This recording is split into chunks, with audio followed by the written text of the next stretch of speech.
also have clients who are coming in for the first time to do hypnosis. And sometimes it takes a little bit because their monkey brain is going and being like, okay, am I supposed to do this? What am I supposed to be doing? Can I visualize this? Should I be doing this? And they're thinking.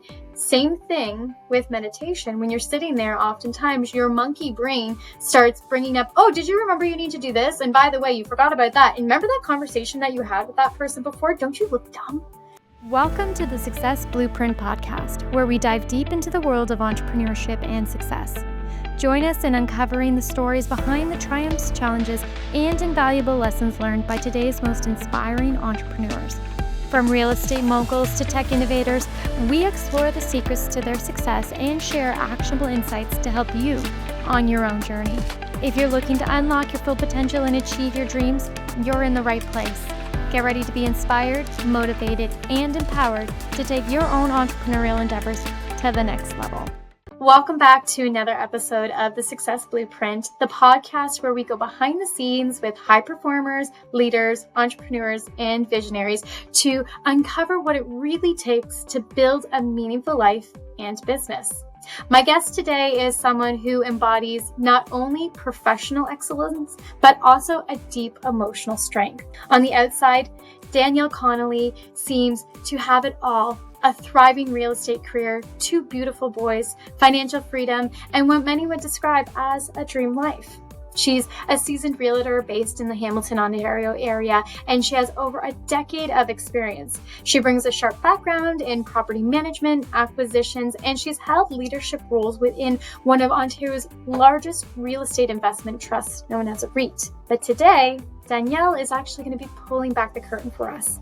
In this raw and powerful conversation, she's going to share what it really means to have it all and why success without healing can still feel pretty hollow. We're going to be diving into her journey through grief after losing her mother, the silent pressures to keep everything looking perfect, the moment that she knew something had to shift, and how she's redefining fulfillment from the inside out. This isn't going to be just another real estate success story, although we do love those. It's a human story of rediscovery, of motherhood, of vulnerability, and of rising from the ashes with intent and grace. Danielle is also a featured author in Unreserved, a powerful new book curated by Ashley Deland. And in her chapter, she reveals the truth behind her highlight reel. And today, where she's even going deeper with us. So settle in for this episode that is filled with real talk, raw emotion, and transformational wisdom. Danielle, welcome to the Success Blueprint. I'm so honored to have you here. I want to take you back to the beginning of your career. And I want you to start by telling us, what did success mean to you when you first started your real estate journey? Well, thank you for the incredible intro. Like that, I wanted to tear up just hearing. I'm like, that's me? That's all me? It's all you. It's all me. Thank you so much. I do appreciate it. Success to me in the very beginning was survival. That's all it came down to.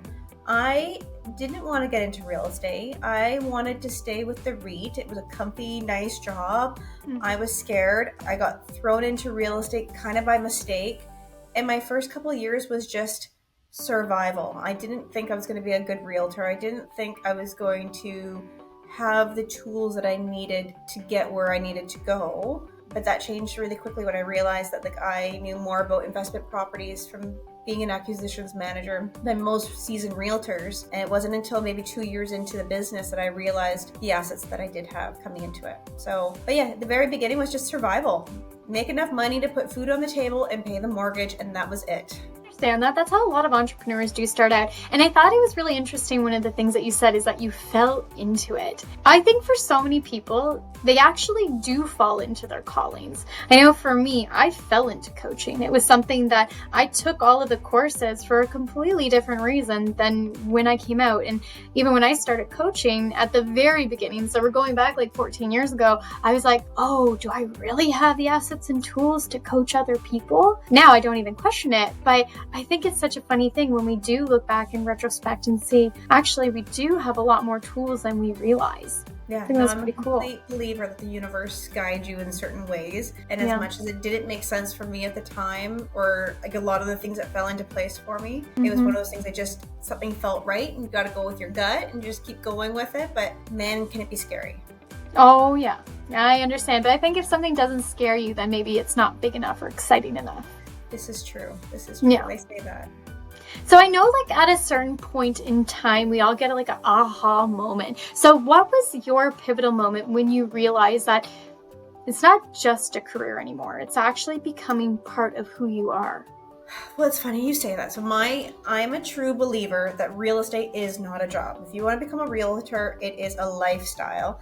And I think for the first little bit, because I was in that survival mode, I was just full, and I didn't have children at the time either. So I became full-time realtor. Never hung out with friends, didn't do anything. And it wasn't until like 6 months in that I was like, wow, I haven't been to a bar and had a drink and watched the game in 6 months. Like, what's going on?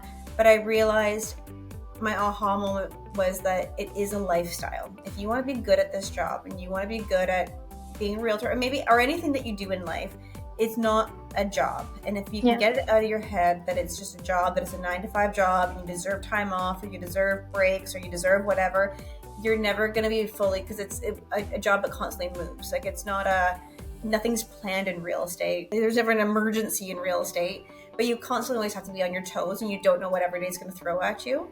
So get the whole job out of your head. It's a lifestyle, and real estate can be fun. Yes, I think it definitely can be.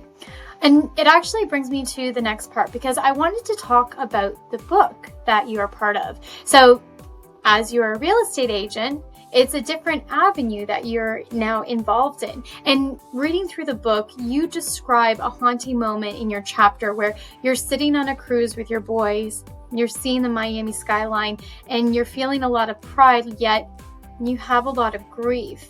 I want you to take us back to that moment, and if you can kind of give a little pre-frame and build up what happened around then, really helpful for our audience. And audience, if you have not already checked out Unreserved yet, absolutely go check it out. The link is going to be in the content area down below, where you can go and check it out and buy a copy yourself, and also be able to connect with Danielle. But Danielle, take us back to what brought you to that moment. And so me and my boys were down in Miami. We had spent the most perfect day you can possibly ever imagine. Like, we had gone down, we were down at the beach. We were just enjoying our day so much, and we were on the boat. It was the very end of the night. The sun was setting, and we could see the Miami skylight in the back. And they were sitting ice cream in front of me, and all I could do was tear up. And I was like, why on earth am I tearing up at this point? Like, you just had the best day ever. What are you tearing up? And I thought maybe at first it was like tears of joy, because I was like, oh, like, what a great day. What an amazing day. But then it kind of came over me that, like, I really wanted my mom to see my boys at that point. Like, I just felt like I was totally 100% ripped off, that I freaking lost my mom at such a young age. I have these two amazing kids that are absolutely perfection, that she would love and adore, and she doesn't see them. I don't mean to swear, but like, I was so pissed off that I was like, why don't I get my mom at this point? I have everything that I've ever wanted. I can afford to go on these trips. I can afford to take my boys away. I have apartment buildings. I have stocks. I have all of the stuff I ever want. But like, why don't I get to share it with my mom? So like, I was pissed. Like, I should be in this big happy moment of like, what an amazing freaking day. And it gets, I'm not gonna say ruined, but like, it gets ruined by like, Mom, why aren't you here? Like, this is. Yeah, I understand that. And that actually brought out one of the powerful lines that I read in there, and it was, Mom, I miss you. And like, it resonates. Tears of like, it is not often that even happens. Like, I mean, like, I'll go, like, most people don't even know my mom passed away. Like, I just kind of leave it a secret, because like, not a secret, but like, I don't like sharing the whole story, because you don't want people feeling bad for you. You're not looking for the boo-hoo. You're not looking for any of that stuff. But at the exact same time, it's like, I'm a 40-year-old woman crying out for their mother because like, I just want her to meet my kids. I get it. As I shared with you before, my dad recently passed away. Many people don't know that either, because grief is an incredible journey. It's a roller coaster that you do not see the twists and turns coming, and it's like being on a roller coaster blindfolded or in the dark, and it's hard. And I do know what you mean by not telling a lot of people, because you don't want people to feel badly for you. For me, my grief, actually, what I realized very quickly on is that so many people experience grief. Loss of a parent, loss of a grandparent, loss of a sibling, loss of a friend, loss of a child. Like, grief is a very heavy burden, and your grief tends to be triggering for other grief. I remember that when we were at when we had a celebration of life for my dad, I had a friend who I was actually very close with her mom, and that's how I got to meet her. And when she walked in, I burst in tears and I said, "I'm so sorry. I did not know the weight, the silent emotional weight that you were carrying."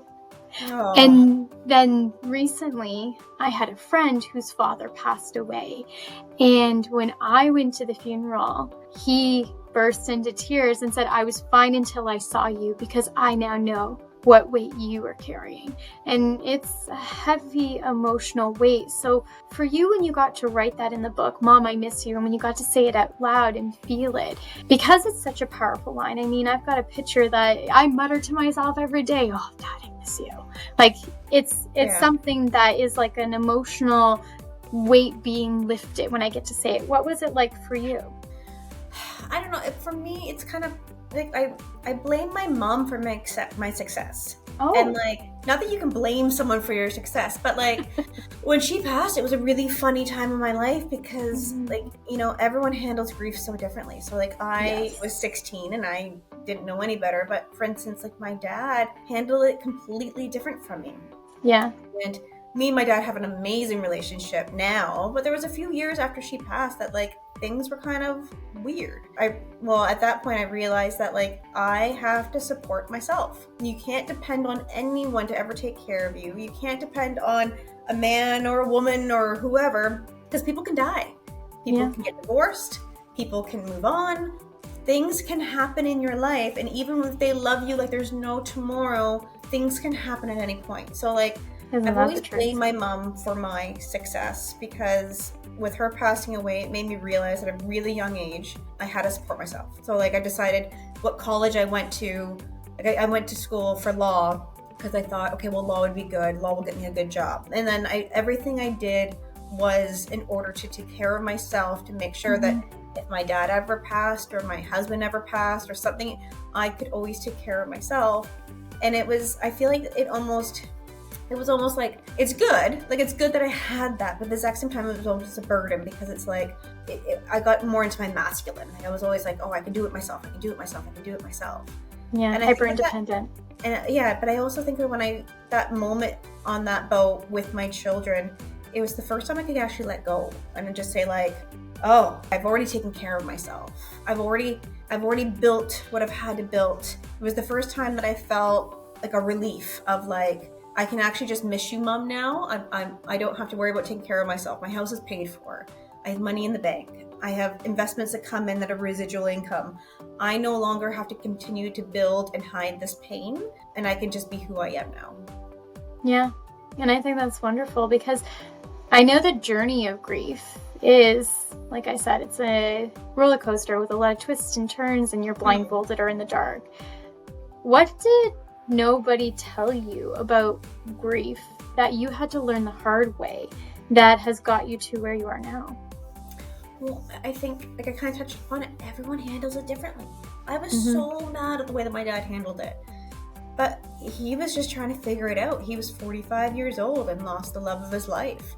He was like, I had only known my mom for 16 years. This was the love of his life that just passed away. Yeah. I didn't realize, I thought everyone should handle things the same way. You mean you're in school, everyone goes and takes the same test and it's the same answers. I thought grief would have been the same answers for everybody, but everyone handles it so much differently, and you can't get mad on a way that someone handles it, because there's no right way to do it. And I think also on that note, you can't get mad at yourself for the way you handle it either. You know, you were saying about how your mom made you successful, you know, in the good and the bad way. I think, like, automatically I wanted to offer you the idea of reframing it to, I credit my success to my mother, but hearing you fully speak it out, it makes sense the way that you had said it. For me, going through that whole grieving process, and even still to this day going through it, it really is such a different process. It's not the way that I thought it would happen. I thought that, oh my God, I'm going to become, you know, like I thought some areas I was going to become so motivated, and in some areas were going to affect me deeply. And some of it's been completely opposite and just unknown. It's just a path of unknown. And so even when other people are going through it, it's really hard to help them navigate it.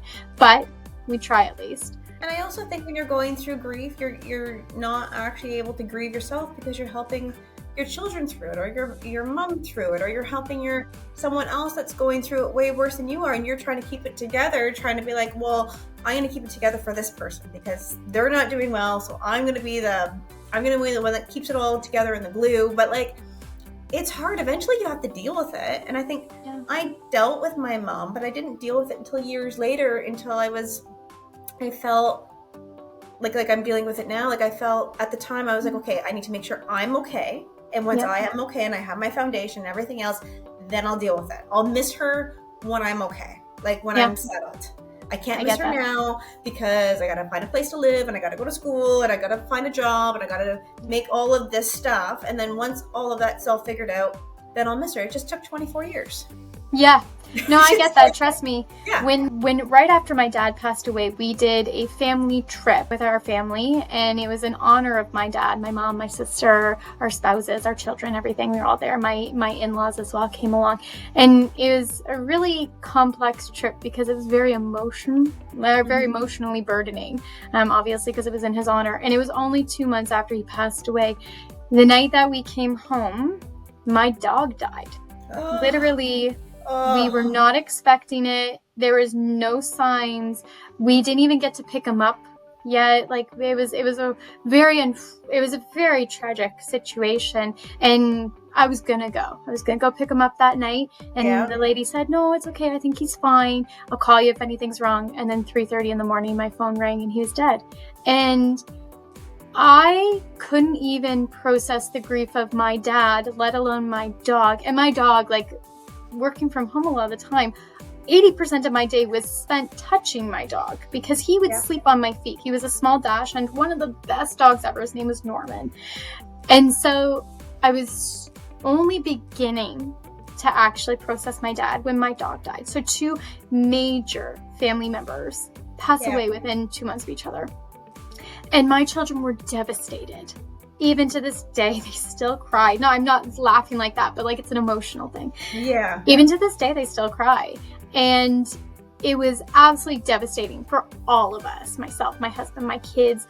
But I couldn't process that emotion until I felt like I could give myself permission, because I had to get everybody else through.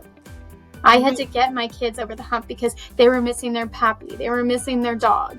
And then not long later, my cat, who was old, and it was his time, passed away as well.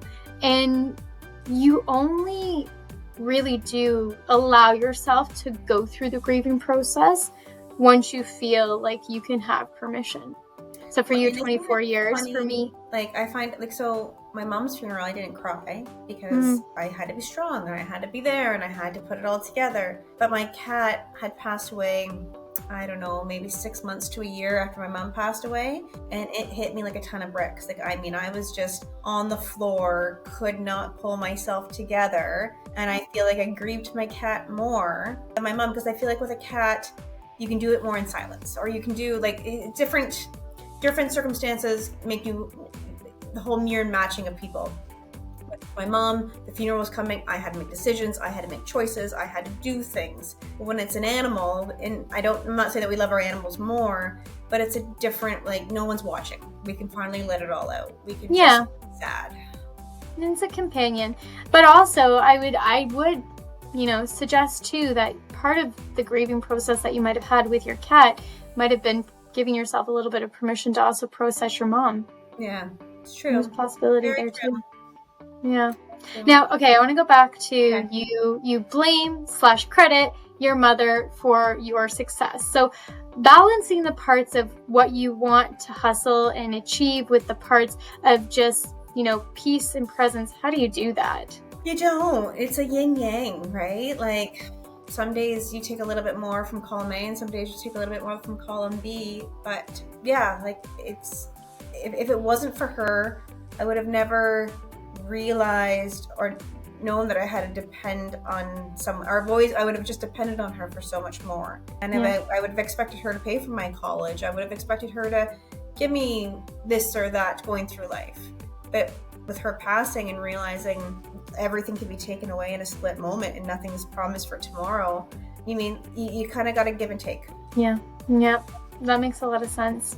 Now, when you were going through the process of writing the book, because your mom's story, your story of success, that's the foundation of your chapter in the Unreserved book. What did you discover, or did you discover anything new about yourself while writing it out? Anything that surprised you, or maybe reignited something inside of you, brought some old feelings up or new feelings up?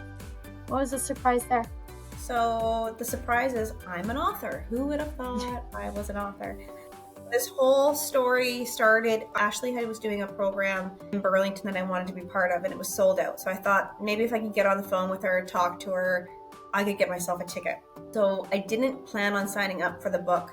It is kind of how I got her phone number and able to connect with her. So when I was talking to her and we started the conversation, I just said, hey, Ashley, you know what? I wrote you on here because I'm trying to get part of your other program that you're doing in Burlington. I was hoping there was an extra ticket, or if someone backs out, I can come in. And we just started chatting. We chatted for 2 hours. And after chatting for 2 hours, she goes, well, the thing that you did call me on was a book that I'm writing that's called Unreserved. And I'm like, oh, I'm not an author. And she's like, you kind of sound like an author. And I was like, no, I'm not. I'm not an author. I've got no story to tell. In a nutshell, sum up something that moves you. And I had just spit out, I had just got back from Miami, and I took, me and the boys went down to Bahamas and stuff, and I just summed up a really quick, and she goes, honestly, your story is meant to be told. I want you to tell it. And she goes, I'll give you 24 hours to think about it and get back to me. I never in a million years thought I would ever be an author. But I feel just like how I became a realtor, just like how I became a mother, there's always this outside source that tells me where I need to do or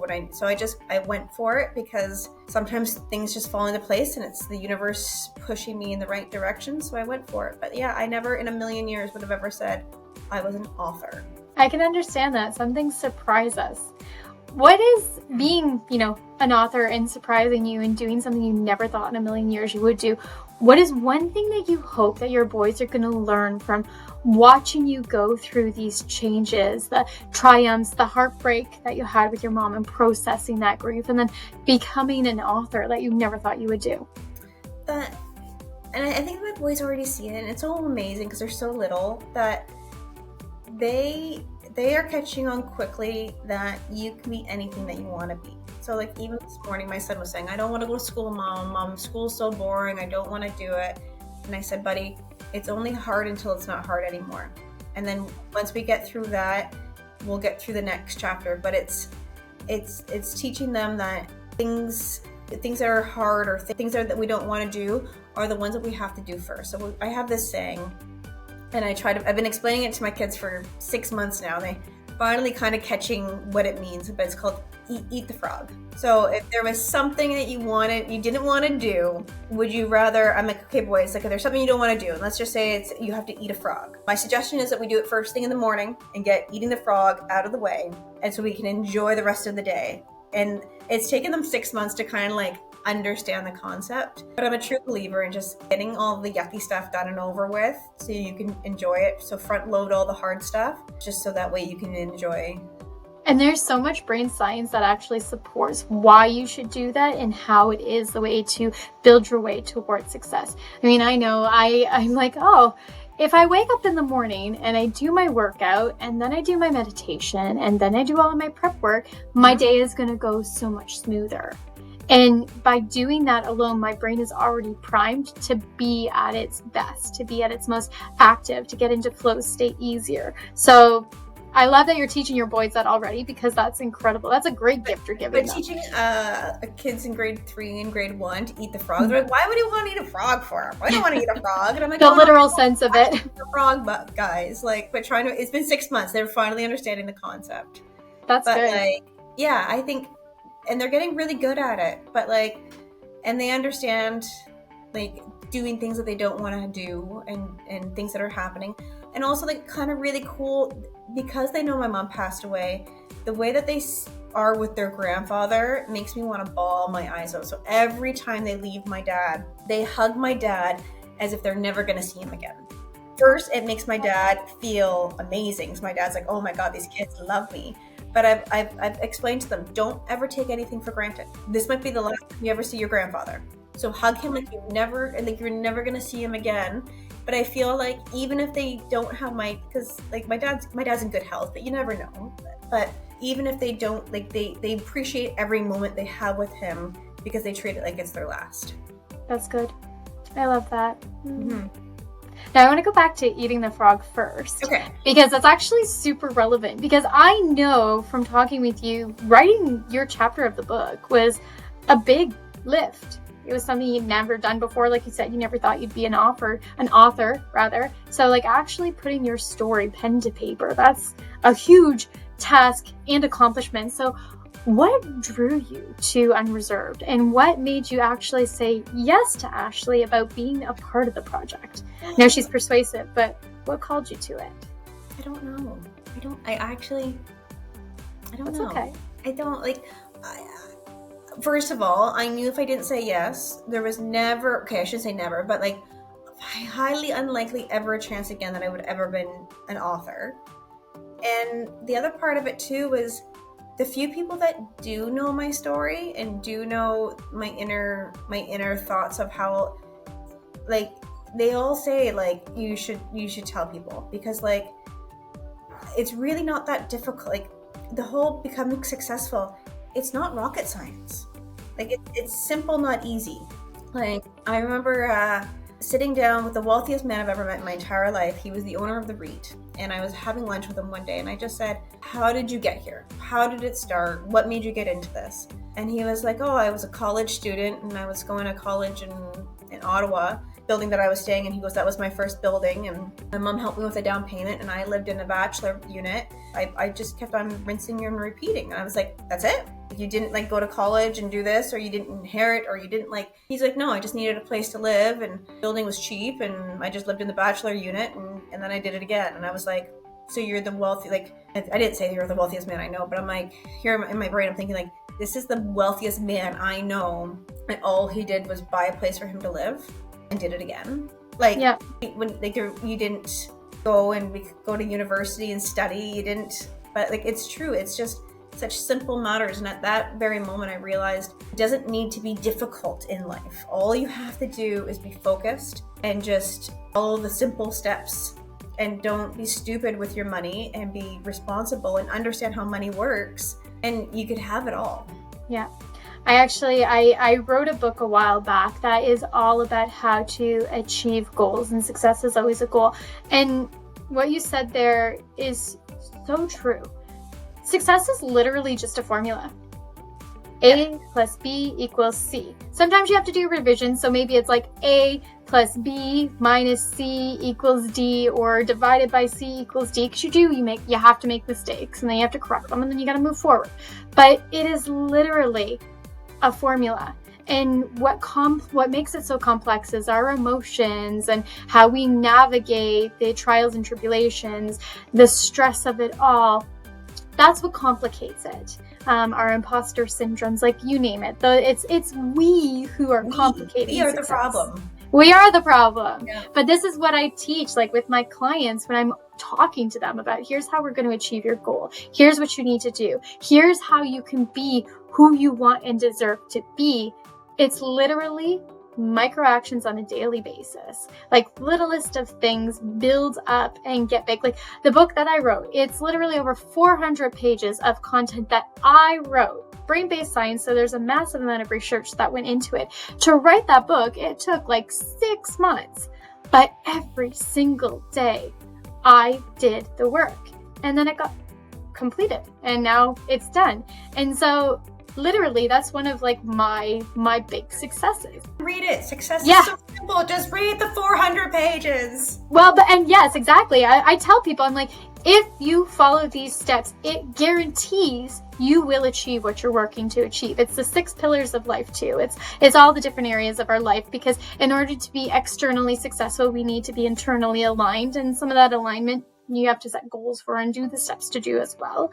But this is what I literally tell people. If you follow these steps, you will achieve the goals that you set forth.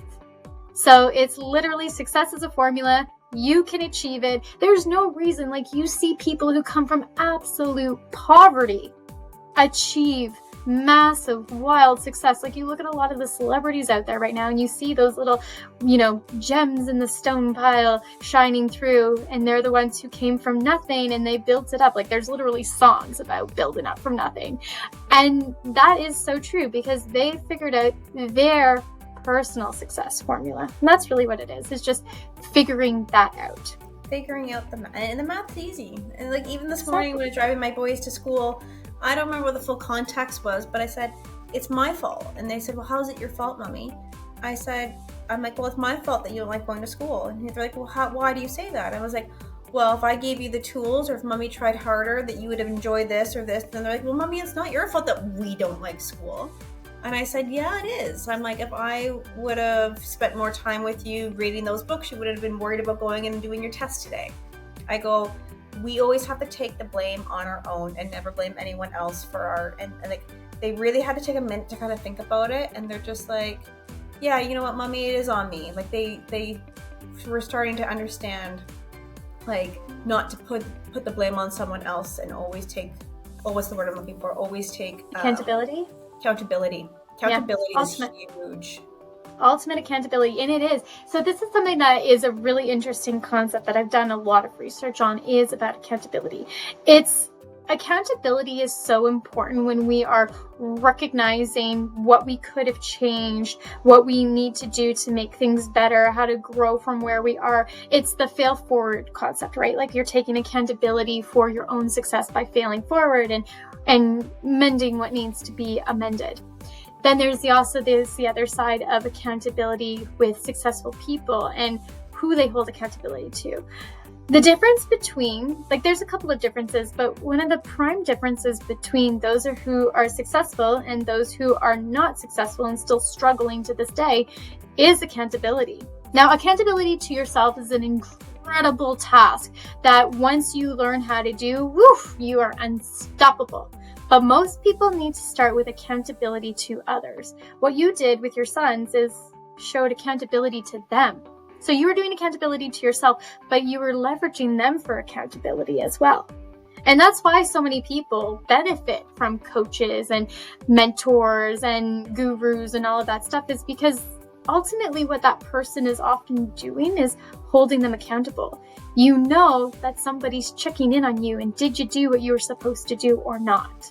Yeah. And that's the difference between people who are successful and not. Even this morning, I jump on a call with an agent from Oakville every day, and it is just so we make our phone calls, and we put each other on a meeting so we can see each other making the phone calls. And today I wanted to cancel, and I'm so bad because I knew you and I were talking, and I wanted to get prepped for it, and I wanted to make sure that I had a bite to eat, and I wanted to make sure that I was totally ready for this. So when he jumped on the call, my initial reaction was like, hey, I got a really busy day today. I got a 12-unit apartment building firming up. I got this, and I got a podcast. Like, can we reschedule? And he said no to me, and I was like, thank God you said no, because I did. I said, okay, well, I can't do 2 hours, but I'm going to give you 1 solid hour of my time. And from that 1 solid hour of that time, I got all of the calls that I wouldn't have made today, and all my follow-ups, which led to a buyer that's going to be putting an offer on a property this week. So and if it wasn't for him saying no, he could have very easily just been like, yeah, no problem, deal. He got a big week, blah, blah, blah. And I would have, I don't know, I don't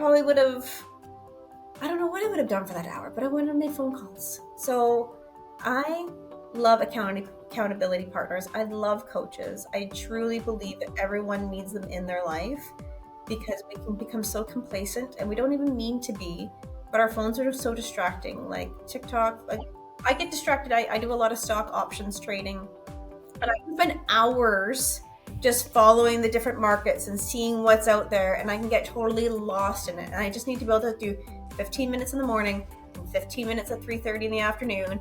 I need half an hour a day to do my options trading. That's it.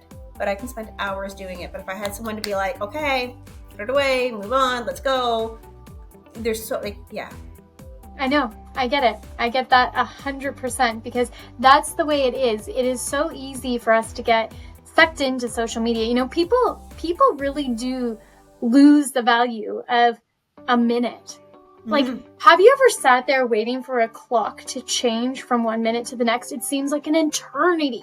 Or like how long it takes you to get up and get a glass of water quick, or like just certain things you think are so time consuming. But and then certain I'll watch things a TikTok video and be like, oh, just 4 more minutes to watch this video about this girl talking about that. I'm like, but after that I can start my day. No. Meanwhile, you're on there for an hour. Right? Well, that video ends up into another video and you have to follow them. But like, yeah, it's crazy how social media can suck you in, and there's not even much content there, or not even useful content there that you even get something from. But when you do take control of your time and you recognize how you can leverage it, the amount of things that can be accomplished in like 5 or 10 minutes, like you in an hour, you got a lead. Like, that's awesome. Yeah. You know, imagine if you did 2 hours, 2 leads. Like, you think about it in that kind of context and it makes a big difference. So that's cool. Huge difference. And you have the time. Like, even today, like this week with the book launch, I'm thinking to myself, oh my God, I don't have time to do anything. I don't have time for this. I don't have time for that. And there's a saying, all the tasks can get done in the time slotted it's given. And it's true. If you give it an hour, if you say, I'm going to work on this for half an hour, you give it half an hour, it will get done. 100%. Yeah. But if you give it 5 hours, it will take 5 hours. If you give it an hour, it will take an hour. And if you give it 5 minutes, it will take 5 minutes. But it will always get done. Yeah. And you generally do know, like, your brain is strong enough to recognize how long a task should take as well. So when I'm doing like research for something, for example, like if I'm putting together, I don't know, some kind of package and I need to do research, I'm like, okay, so I know that I'm going to need about an hour's worth of research time. And I know I'm going to need about 45 minutes to put this together. So an hour and 45 minutes should be due. I know I can get it done in that amount of time because I've done it before. I've got an evidence procedure that shows me, yeah, I'm right, in that amount of time. If I gave myself 2.5 hours, I would take 2.5 hours because I would dig around and I would go down the rabbit holes. So it's true. Yeah. It's funny. Even yesterday when I was showing a house, I just knew what time I had to leave. I didn't search how long it took me to get from point A to point B. But in my head, I was like, okay, I need to leave by this time. And I got the car, and sure enough, I put it into the GPS, and it gave me 1 minute to spare. And I'm like, your brain just knows how much time you need. Yeah, it's so true. So I do something called transcendental meditation. Okay. Some people call it TM meditation. And it's where you do 2 blocks of meditation for 20 minutes per day. So one usually in the morning, one usually in the evening, 20 minutes. Your eyes are closed. You shouldn't really set a timer. Some people do, some people don't. I know when it's been 20 minutes. I just know. My brain knows. It's like time to come out. And like I'm meditating, so I'm going into a meditative state. And always at that 20-minute mark, I'm like, time to come out. And then you're supposed to give yourself 2 minutes to recalibrate and that kind of thing. Again, I don't even have to set a timer. My body knows 2 minutes is done. That's amazing. And so it's incredible because your body truly does know. So I would love to learn how to meditate, but like, I don't know if I can shut my brain. I did the float once, like where you're floating in salt water. And by the time I was done, I think maybe you're in there for an hour. I feel like that's a long time. Or is it an hour? I could have sworn like the whole world had come to an end. The bomb had gone off outside. There was nothing left, and it was just me in this tank. And I had been in there for 5 days. Like I was so out of it. But I would love to learn how to meditate. It is something I want to do. The whole Joe Dispenza clinics and stuff. I would love to put that onto my bucket list for next year. To go to one of his retreats. But before I get to his retreat, I need to learn how to meditate and actually get to that state so I'm not wasting my time by the time I get to one of his clinics. So it's a muscle. It's like learning, like anything is like, exercising a muscle. You start off and it's going to be weak, and then you do it every day. It's a daily practice. It becomes muscle memory. The fibers actually understand what to do and you do it. It's just like hypnosis too. I have clients that the second that I start doing the breathing exercise, they're out because we've been doing hypnosis for years with them, and it's been it's worked very well for them. I also have clients who are coming in for the first time. to do hypnosis. And sometimes it takes a little bit because their monkey brain is going and being like, okay, am I supposed to do this? What am I supposed to be doing? Can I visualize this? Should I be doing this? And they're thinking. Same thing with meditation. When you're sitting there, oftentimes your monkey brain starts bringing up, oh, did you remember you need to do this? And by the way, you forgot about that. And remember that conversation that you had with that person before? Don't you look dumb? Yeah. And it goes like that. Yeah. But what you have to do, and just like what I tell my clients with the hypnosis, is you have to accept the thought coming through and let it pass. So, I'm sitting there and I'm trying to meditate and I'm like, oh, did I remember to take out the meat for dinner tonight?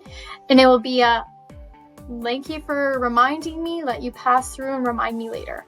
Like, I will actually do that. Like, that's pretty much what I say. Thank you for reminding me, let it pass through. I'll remind me later. Thanks for the thought. Let it go. Yeah, exactly. Like, thanks, just let it pass through. And sometimes even it's an acknowledgement of, okay.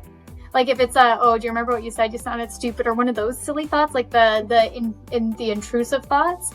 I'll be like, okay, we'll deal with that after. And then I focus back in. Whether you're doing like a mantra, oftentimes with with meditation, you're chanting a mantra. So you go back to chanting your mantra. Sometimes it's even just visualization. It all depends on what form of meditation you're participating in, but you will surprise yourself at how easily you will be able to accomplish the meditative state when you start allowing thoughts to just pass through.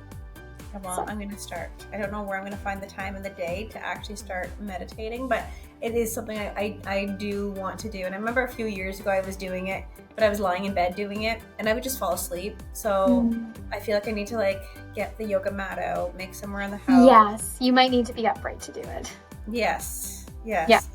And not lying on, if I lie on the ground, my dog comes and hangs out with me and then he's distracting. So I need to take the time to do it because they say most people who are successful are meditating on a daily basis. Absolutely. I fell into transcendental meditation because my husband learned about it because of, I was going to say Richard Gere, not Richard Gere. He is a very popular, this is terrible that I know exactly who I'm talking about. He's got the curly hair. Very popular radio host. He had a movie. Host. Yes, his assistant, not his assistant, but his producer's name is Robin. His wife is Beth, and she gets cats. I know a lot about him. My brain is just failing me right now. Ask Siri. Ask Siri. Siri will tell you. I don't have Siri. I've got an Android phone. But anyways, okay, I am sure somebody's going to comment the name in the comment sections below. Please do. And do not blame me that I can't remember because, pardon me, so sorry. Sometimes brains, they can fail us. So, but what I want to do is I actually want to bring back, in closing, you back to a question. Okay. I want to know if you could go back to the version of yourself who was, silently suffering. What would you tell her now that you've experienced life, you've grown? What would you tell her? Oh, not to be scared. I remember being scared for a lot of it. I remember my first house I bought. I was so scared. And I wish going back to I remember there was houses in Hamilton that were $100,000 or $200,000. Why didn't I buy every single one of those? Why would I be scared to buy a house for $100,000? I wish if I could go back, I could say, do it bigger, do it better. But I don't regret anything by no means. I'm very happy with all of the choices that I made. But I really wish I would have gone back and just said, don't be scared, push that a little bit more. Because if I could have bought my original goal back when was to buy one house per year and have it cash flow $1,000 a month. So by the time I got to my 10th year in real estate, I would have $10,000 a monget coming in of residual income every single month. And then sometimes I wish I just would have gone back and stuck with that because don't get me wrong, I'm happy with where I am too. I just went in other directions, that's all. So rather than doing that, I partnered up and bought apartment buildings, or I got into Forex trading, or I got into stocks, and I got into some stuff. I still do have some rentals on my own, but I wish I would have just maybe done more and not been so scared. I understand that. Yeah. Well, you are still very young yet, so you've got lots of life ahead of you, and you can make whatever you'd like to for your future. So I look forward to watching that. And with that, our viewers, I want to thank you so much for joining us today. If you would like to read or get a copy of Unreserved, it's going to be linked in the bio below, so you can go ahead and you can click the link, get to there, and purchase a copy and read Danielle's actual chapter that she wrote, learn more about her. And if you would like to contact Danielle, you want to follow her, we'll have all of the social media links below. And of course, if you're looking for a realtor, she is the lady to contact. So thank you so much for joining me. And as we wrap up, is there any last moment or any last things that you'd like to leave our audience with? Just thank you so much for having me today. And the compound effect, whatever you do today, if you just keep doing it over and over again, it doesn't need to be difficult. It's so simple. I wish they taught the compound effect in school and just and just figure it out. But just compile every day on top of each other healthy, good habits. And that's it. Absolutely. Well, thank you again for joining me today. It was a wonderful conversation that we got to have. And to our viewers, thank you also for joining us and our listeners as well. Have a great day, everyone. Take care.